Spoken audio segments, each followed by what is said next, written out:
الحمد للہ رب العالمین والصلاة والسلام علی خیر خلقہ محمد وعلی آلہ واصحابہ اجمعین اما بعد فاعوذ باللہ من الشیطان الرجیم بسم اللہ الرحمن الرحیم قل ان کنتم تحبون اللہ فاتبعونی یحببکم اللہ وقال اللہ تعالی فی مقام اخری ما آتاکم الرسول فخذوہ وما نہاکم عنہ فانتہوا صدق اللہ العظیم رب اشرح لی صدری ویسر لی امری واحلل عقدۃ من لسانی یفقہوا قولی۔ پہلے ہم نے سائنس کی بات کی کہ سائنس حقائق کا نام ہے، اور پھر کہا کہ قرآن مجید میں اللہ پاک نے 1400 سال پہلے جو خاص باتیں جو جدید دنیا کی آنے والی دنیا کی تھیں وہ بتا دی تھیں، اور ساتھ ہی یہ بتا دیا تھا کہ ان قریب ہم تم کو اپنی نشانیاں دکھائیں گے کائنات میں، اور تمہارے اپنے وجود کے اندر سے تم پکار اٹھو گے کہ بے شک اللہ حق ہے، سچ ہے۔ کیا یہ اللہ کی گواہی شہادت کے لیے یہ باتیں کافی نہیں ہیں؟ اور ہم نے کہا تھا کہ غلام جیلانی برق نے لکھا تھا کہ جو خدا نے کائناتوں میں نشانیاں بنا رکھی ہے ان کو بھی آیات کہتا ہے، اور جو اپنے پیارے پیغمبر پر اتاری ہے ان کو بھی آیات کہتا ہے، اور ان دونوں میں کوئی فرق نہیں ہے۔ اور مورس بکالے نے یہ ثابت کر دیا تھا کہ قرآن مجید کی آیات سائنس کے جدید حقائق کے بالکل مطابق ہیں،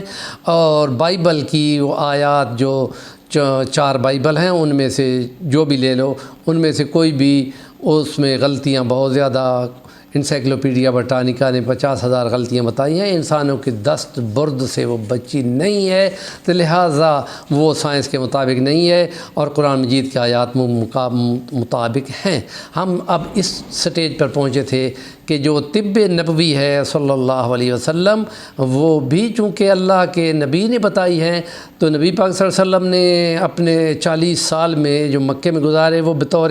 تاجر کے، صادق امین کے بنا کے دنیا کو پر اپنا اعتبار مکے والوں پہ، عربوں پہ اعتماد رکھا تھا، اور آپ کو صادق امین کہتے تھے، لیکن آپ کو کوئی حکیم اور طبیب کوئی نہیں جانتا تھا۔ لیکن جب اللہ نے آپ پر وحی اتاری تو ہم کہتے ہیں کہ وحی کے ذریعے سے اللہ نے آپ کو جو طب کے پوائنٹس بتائے ہیں وہ یقینی ہیں، اور طبیب جو علاج کرتے ہیں وہ ظنی ہوتے ہیں۔ تو اس لیے ہم کہہ رہے ہیں کہ اللہ پاک فرماتا ہے کہ اگر تمہیں اللہ اور اس کے رسول سے محبت ہے تو پھر تم اللہ اپنے رسول کی اتباع کرو اور اس میں پیچھے نہ ہٹو۔ اور جو صورت ہم نے پڑھی ہے 28ویں پارے کی صورت حشر، اور اس میں فرمایا کہ جو رسول تم کو دے وہ لے لو، اور جس سے منع کرے اسے رک جاؤ،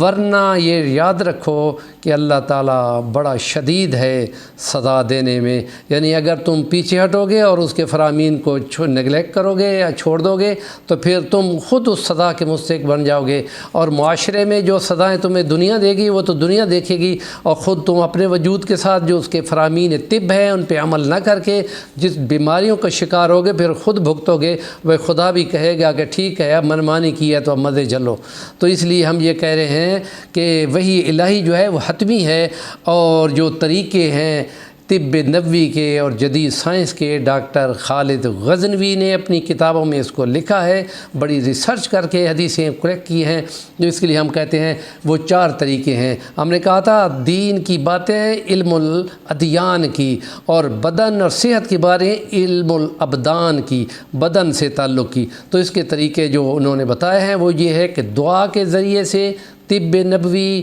دوا کے ذریعے سے طب نبوی، اور غذا کے ذریعے سے طب نبوی، اور علاج، غذا کے بعد علاج بھی ہوتا ہے کیونکہ بندہ بیمار ہوتا ہے، تو علاج نبوی، یہ 4 چیزیں ہو گئیں۔ تو اس کے بعد سب سے پہلی جو ہے وہ دعا نبوی، کیونکہ دعا روحانی علاج ہے، اور جسم اور دماغ اور صلاحیتیں اس قابل ہوتی ہیں کہ وہ خدا کی طرف سے اب رحمت کی امید رکھتی ہیں۔ تو جب بندہ بیمار ہوتا ہے تو اس کو دعا بھی ضرورت ہے، جسم کی دوا بھی ہوتی ہے اور ان کے دماغی اور ایمانی لحاظ سے اس کو دعا کی بھی ضرورت ہوتی ہے۔ تو اس کے لیے ہم یہ کہتے ہیں کہ نبی کریم صلی اللہ علیہ وسلم نے مومن پہ 6 حق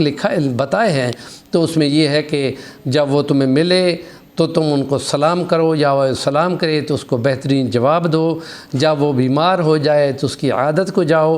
اور جب وہ چھینک مارے تو اس کو الحمدللہ پہ یرحم اللہ کہو، اور اگر وہ کوئی دعوت دے یا کسی مدد کے لیے پکارے تو تم لپک کے جاؤ، چاہے وہ سامنے ہو یا غائب ہو، اس کی تم نے خیر خواہی کرنی ہے۔ تو ہم نے یہ کہا کہ جب وہ بیمار ہو تو اس کی عیادت کو جاؤ۔ حدیث میں آتا ہے بہت بڑی فضیلت ہے، 70,000 فرشتے ایسے کسی بیمار کی عیادت کے جانے والوں کے لیے دعا کرتے ہیں۔ اور ولاگ ہمارا بڑا ہو رہا ہے، 5.5 منٹ ہو رہے ہیں۔ اس کے بعد انشاءاللہ اگلی باتیں اس کے ساتھ کہ دعا میں شفا ہے، دعا لینی بھی ہے، دعا دینی بھی ہے، کیونکہ دعا اس کی اس کنڈیشن پہ ہوتی ہے کہ وہ فرشتوں کی طرح پاک صاف گناہوں سے ہو چکا ہوتا ہے۔ ہمارے چینل کا نام ہے صفی الرحمن الوانی، ضرور سبسکرائب کر لیں اور آگے فارورڈ کریں گے تو آپ کو ضرور انشاءاللہ اجر ملے گا۔